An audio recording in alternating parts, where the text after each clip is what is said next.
Satan ada di dalam rencana Allah. Kok bisa? Inilah Channel of Blessings.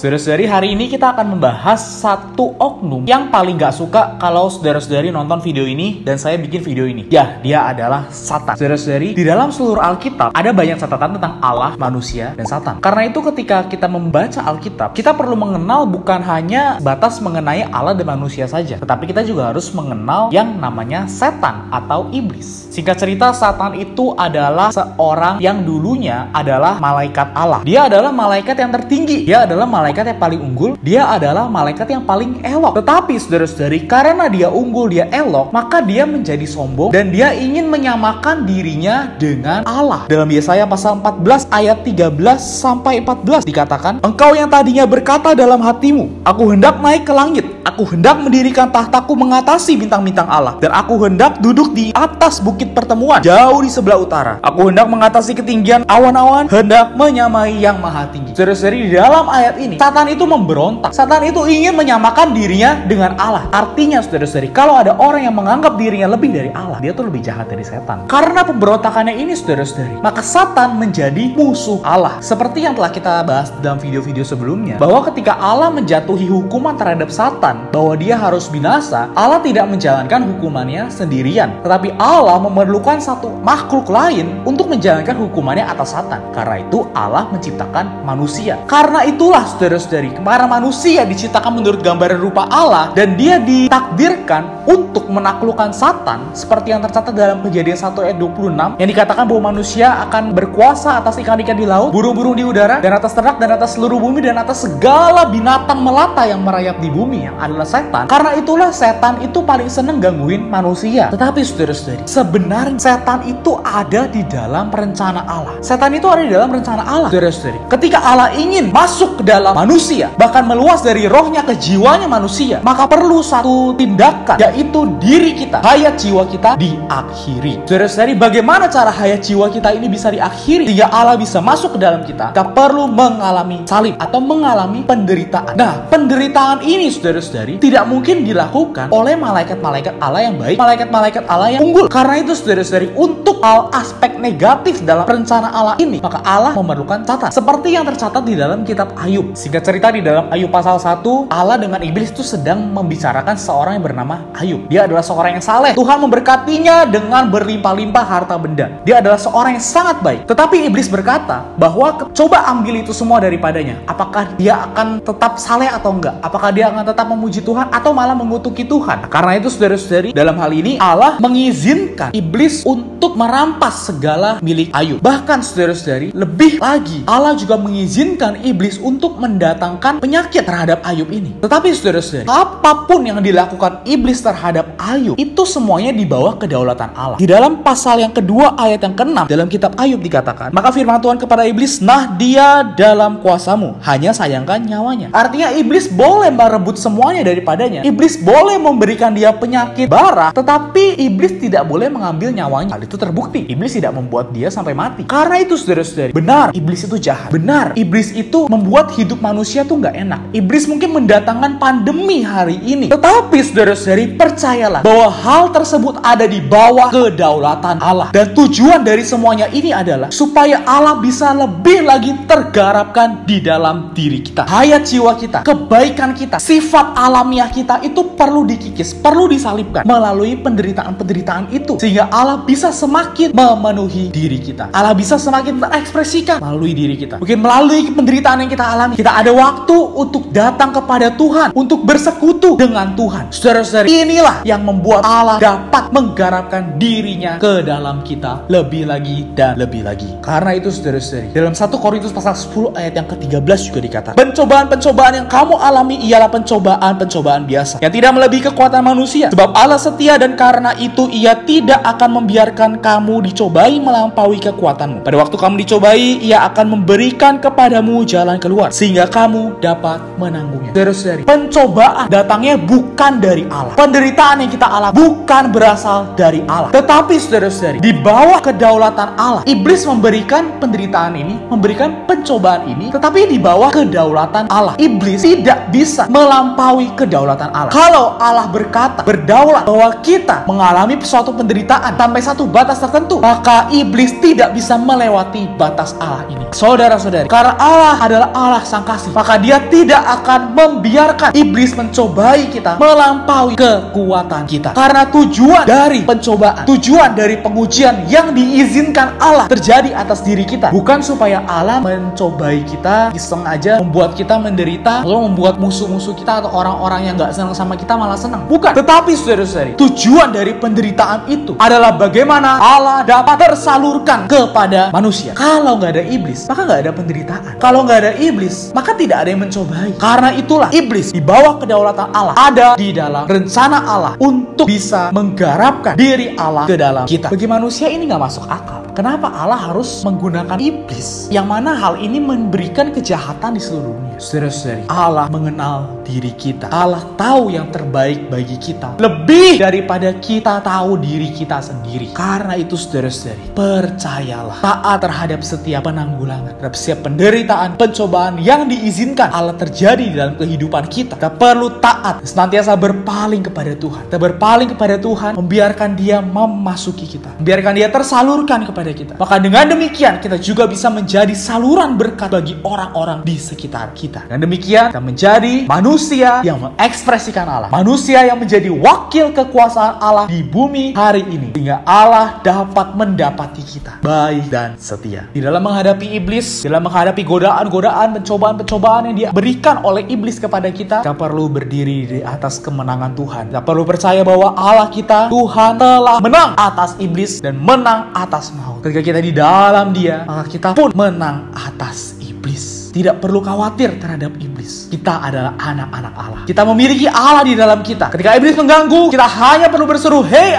nyala iblis!" Di dalam nama Yesus, maka iblis itu akan lari daripada kita. Dan Allah bertambah di dalam kita. Amin. Marilah kita berdoa. Tuhan Yesus, terima kasih Tuhan, Kau menciptakan aku sebagai manusia. Terima kasih Tuhan, bahwa Engkau mau menggarapkan diri-Mu lebih lagi ke dalam diri. Tuhan, dapatkan aku. Tuhan, bantulah aku, bahwa aku bisa tetap berada di dalam diri-Mu, sehingga aku bisa mengalahkan iblis. Aku bisa mengalahkan setiap pencobaan yang Tuhan izinkan terjadi di dalam kehidupanku, sehingga diri-Mu boleh terus bertambah ke dalam diriku. Tuhan Yesus, Ku persembahkan diriku kepadamu, bahwa aku menjadi orang yang senantiasa percaya kepadamu dan percaya bahwa Engkau adalah Allah yang telah menang terhadap iblis. Dalam nama Tuhan Yesus aku berdoa dan mengucap syukur. Amin. Terima kasih telah menonton video ini sampai habis. Jangan lupa like, komen, dan subscribe ke channel of Blessings, serta share video ini ke teman-teman, keluarga, dan kerabat kamu semua, supaya semua orang yang Anda kenal dapat menang terhadap iblis dan jadi nggak takut lagi kalau dicobai atau diganggu oleh iblis, karena ada Tuhan di dalam kita. Amin. Tuhan Yesus memberkati.